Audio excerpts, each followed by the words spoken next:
The Kennedy family divided. With Robert Kennedy Jr. running for president as independent, challenging President Biden, much of the Kennedy clan is set to endorse President Biden in an event later today. We're going to talk to Kerry Kennedy in a moment. First, a look at her brother's run. He's the fourth Kennedy to run for president. I'm here to declare myself an independent candidate.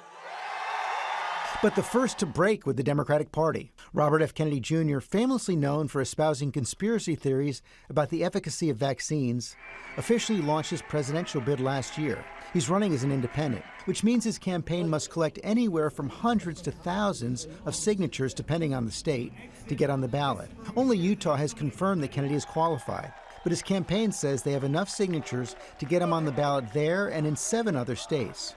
Several of his family members are worried he could swing a close race between Donald Trump and Joe Biden. Some of his siblings are calling his run dangerous. Cousin Jack Schlossberg, President John F. Kennedy's grandson, calls it an embarrassment. I know him.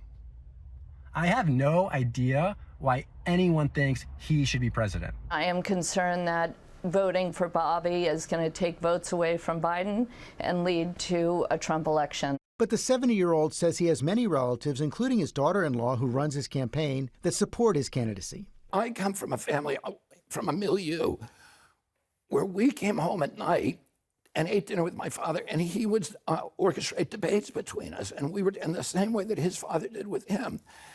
And we could disagree on issues, and we could disagree with passion and information, but we still love each other. And Kerry Kennedy joins us this morning from Philadelphia, where she and members of her family will be appearing with President Biden today. Thank you for joining us today, Kerry. Why do you think your brother's run is dangerous?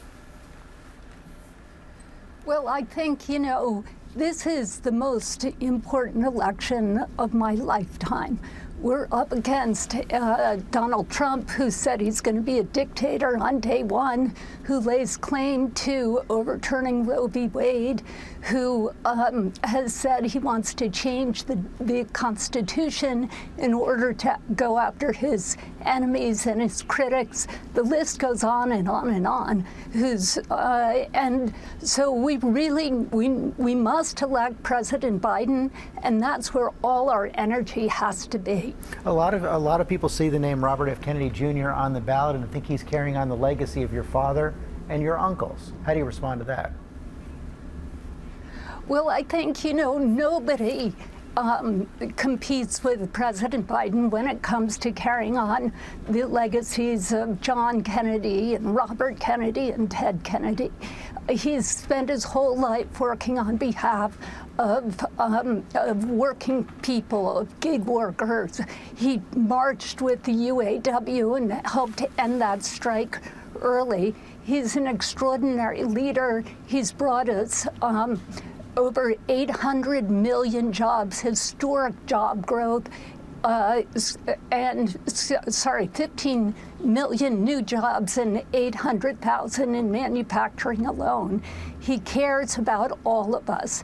And he was inspired to get into politics because of my father. So I think there's no competition with him. We need to assure that he's elected. Why do you think your brother is running? He must know that he can't win. Do you think he's trying to elect Donald Trump? I think the point here today is electing Joe Biden. It's a two-man race. There's only 2 people in this race who can get to 270 electoral votes, Donald Trump and Joe Biden. Joe Biden stands for the middle class. Joe Biden has built up our economy. Under Joe Biden's leadership, crime has gone down 10% over the last several years. He is an extraordinary leader. He cares deeply. He shares my family's values. We need every single person to vote and vote for Joe Biden. If everyone who can vote goes out and votes, Joe Biden wins. And that's what we're here to do today. Did you try to talk your brother out of this, and can you still get together as a family? We absolutely, in a big family, you have to love everybody, but you don't have to like them. In our family, we love Bobby and we like him, but that's not what this race is about. This race is Donald Trump is an existential threat to our country and to our world. He's abandoning Ukraine. He is harmful to LGBTQ rights. He doesn't believe that you should be able to love who you love. He's abused women in the most egregious ways, as we all know. He's overturned Roe v. Wade. He's packed the Supreme Court. As I said, he wants to be a dictator on day one. What else do we need to know about him as opposed to Joe Biden, who cares about women, who's fought his whole life for women and to stop violence against women? This is the man who we all need to vote for. Kerry Kennedy, thanks for your time this morning.